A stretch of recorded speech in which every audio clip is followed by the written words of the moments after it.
دوسرے نمبر پہ ہیں ابو القاسم خلف بن عباس الزہراوی. یہ تقریباً 1036 عیسوی میں، یعنی آج سے تقریباً وہی 1100 سال پہلے فوت ہونے والے سائنسدان میں سے. میرا خیال ہے 936 عیسوی میں ان کی پیدائش ہوئی. زہراوی کے نام سے معروف ہیں، اکثر لوگ صرف ان کو ان کے لقب سے جانتے ہیں.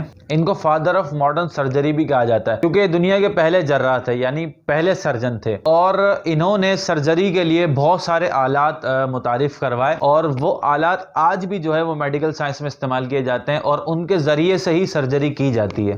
ان کی 2 کتابیں، التصریف لمن عجز عن التالیف اور دوسرا الزہراوی. ان کتابوں میں انہوں نے میڈیکل کے حوالے سے، یعنی ہیومن باڈی کے حوالے سے، یہ آنکھ کے مسائل، کان کے، حلق کے، اور یہ جو آج ہمارے ڈینٹسٹ جو ہے وہ نئے سرے سے دانت لگاتے ہیں، دوسرے دانت جو بنا کر لگاتے ہیں، اور موتیا کا آپریشن، یہ تمام چیزیں انہوں نے اپنی اس کتاب میں، یعنی تقریباً 1000 سال پہلے انہوں نے اپنی کتاب میں تفصیل سے لکھ دی تھی.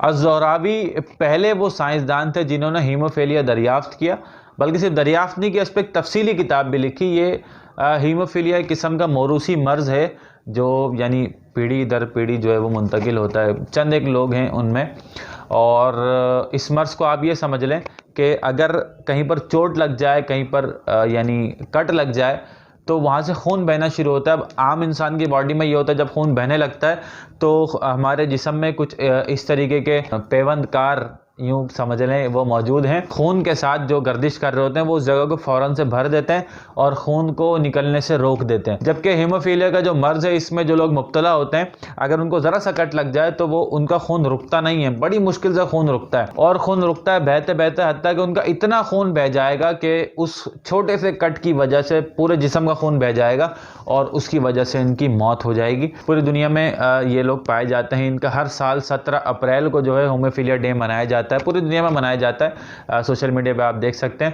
تو ان کا ان لوگوں کی احتیاط کی جاتی ہے، بڑا خیال سے ان کو رکھا جاتا ہے، ان کو بہت اچھے سے ٹریٹ کیا جاتا ہے. ویسے تو اس کا مستقل طور پہ کوئی علاج دریافت نہیں ہوا ہے، لیکن یہ مرض ہے، آبائی مرض ہے، موروثی مرض. اس کے بارے میں اور کیا تفصیل اور کیا تدابیر ہونی چاہیے، یہ الزہراوی جو ہیں ہمارے مسلم سائنسدان تھے، انہوں نے آج سے 1000 سال پہلے اس کی وضاحت کر دی تھی.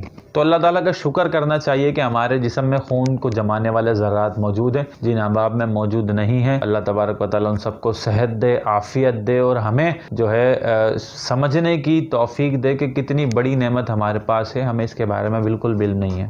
ان تمام خدمات میں ایک خدمت اہم یہ بھی تھی کہ انہوں نے پتھری نکالنے کا طریقہ دریافت کیا، اور میڈیکل سائنس میں آج جو ہے نا وہ بھی ایک جدید طریقہ سمجھا جاتا ہے. تو صرف یہ 2 سائنسدانوں کی بات تھی. اگر آپ نے ویڈیو یہاں تک دیکھ لی تو ویڈیو یقیناً لمبی ہو چکی ہے، اور انشاءاللہ اگلی سیریز میں ہم مزید سائنسدانوں پہ ڈسکس کریں گے اور ان کی کیا کیا خدمات ہیں وہ بیان کریں گے. السلام علیکم ورحمۃ اللہ وبرکاتہ.